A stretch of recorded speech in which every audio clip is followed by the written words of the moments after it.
मी शुभांगी, तुमचं आणखीन एका व्हिडिओमध्ये खूप सारं स्वागत आहे।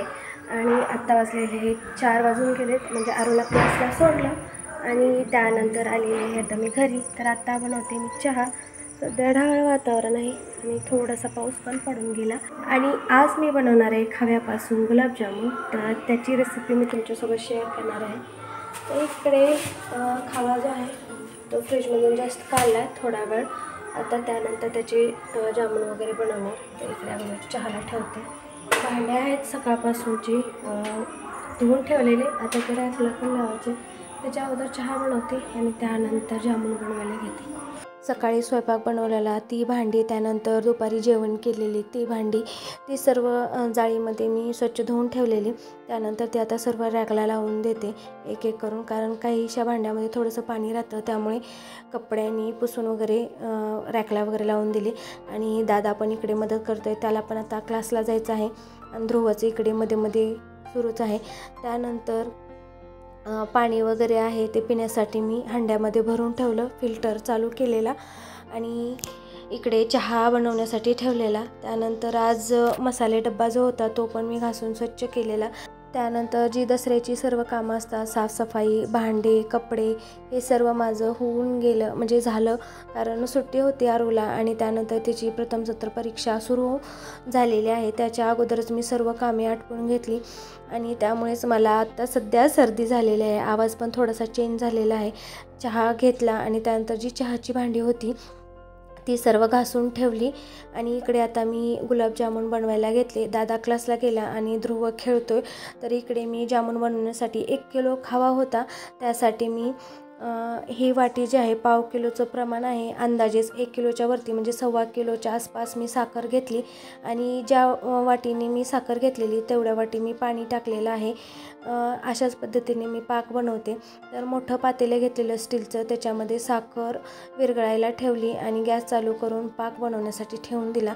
तोपर्यंत इकडे गॅसची जी फ्लेम आहे ती एकदम नॉर्मल म्हणजे कमी ठेवलेली, जेणेकरून माझं खवा मळून त्याच्यामध्ये मैदा वगैरे मिक्स करून जामुन बनवून होईल।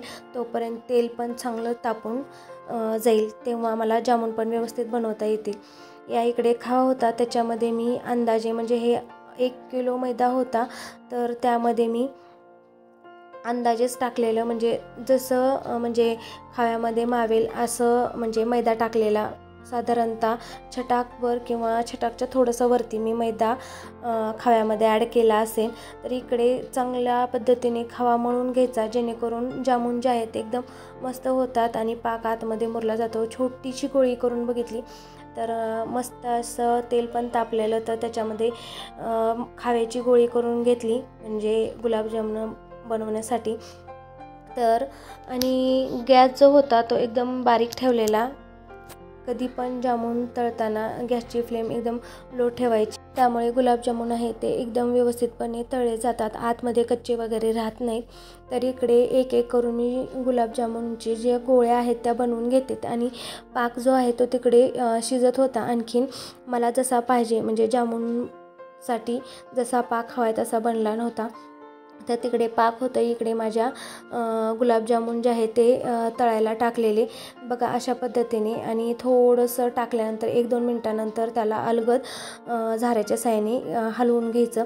त्यानंतर एकदम कलर असा झाला म्हणजे जामुनचा, तर त्यानंतर ते जामुन काढून घेतलेत मी ताटामध्ये आणि पाक जो होता गुलाबजामुन बनवण्यासाठी तो पण बनवून झालेला। आणि गुलाबजामुन जे आहेत जे गरम गरम बनवलेले ते ताटात काढून घेतलेले, सध्या ते गरमच आहेत आणि इकडे पाक पण बनवून झालेला। तर गुलाबजामुन जे आहे ते गरम पाकातच सोडायचे आणि गरम असतानाच जामुन पण सोडायचे, म्हणजे जेणेकरून पाक आतपर्यंत जातो गुलाबजामुनच्या आणि जामुन एकदम मस्त होतात। तर अशाच पद्धतीने नेहमी मी जामुन करताना ह्या ट्रिक्स आणि टिप्स वापरूनच जामुन बनवते, तर एकदम मस्त होतात जामुन। तर इकडे बघा जे जामुन आहेत ते पण एकदम छान असे तळे गेलेले, कारण जेव्हा जामुन आपले कच्चे राहतात तेव्हा पाकामध्ये टाकले तर ते एकदम बुडाला जाऊन बसतात, पण हे एकदम व्यवस्थितपणे तळे गेल्यामुळे पाकात टाकल्याबरोबर वरती पोहायला लागतात। तर आज खूप दिवसांनी गुलाबजामुन बनवलेले, कारण ध्रुवला पण फार आवडतात किंवा घरात सर्वांनाच आवडतात. तर अशा पद्धतीने सर्व जामून बनवून घेतले आणि त्यानंतर एक 15 मिनटं झाले होते गुलाबजामुन बनवून. तर इकडे ध्रुवला लगेचच जामून खायचे होते, तर 2-3 घेतले आणि ध्रुवने ते गरमागरम पटकीने खाऊन टाकले. त्याला फार आवडले. त्यानंतर बघा सर्व जामून वगैरे बनवून झालेले आणि दुसऱ्या पातेल्यामध्ये मी आता सर्व जामून काढून ठेवले, कारण ज्या पातेल्यामध्ये मी पाक बनवलेला ते थोडंसं साईडने चिकट झालेलं, त्यामुळे दुसऱ्या पातेल्यामध्ये सर्व जामून काढून घेतले. जामून बनवून झाले आणि दुसऱ्या पातेल्यामध्ये मी काढून ठेवलेत. आता ते भांडे ते घासून घेणार आणि तोवर संध्याकाळच्या म्हणजे रात्रीच्या जेवणाची तयारी. आता वरण भाताचं कुकर लावून घेणार आणि भाकरी, त्यानंतर झाडून वगैरे काढायचं, दिवा लावायचा आहे, फ्रेश व्हायचं. चला, ध्रुवने ते जामून खाल्ले. कसले झाले तरी पिलो? हां, आवडले का? दात हो फाईट आहेत, पांढरे.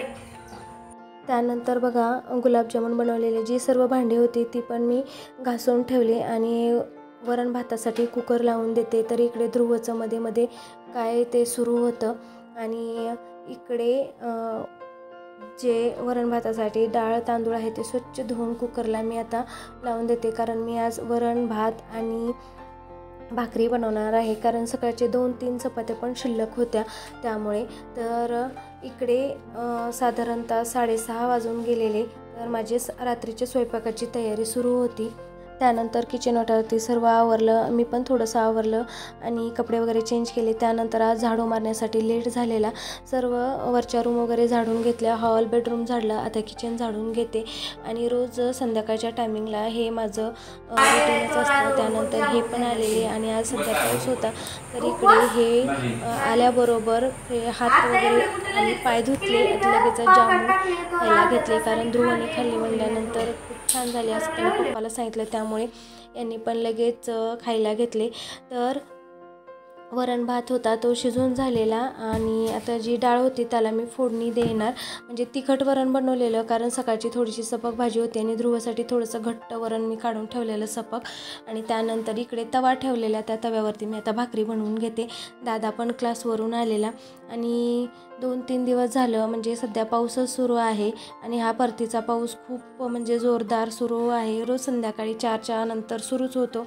तर इकडे एक करून मी साधारणतः 2-3 किंवा 4 भाकरी टाकून घेणार, कारण चपाती पण होती, भात होता आणि मुलं जास्त करून भाकरी खात नाहीत, चपातीच खातात किंवा वरण भात खातील, त्यामुळे 3ला 4 मी भाकरी टाकून घेते.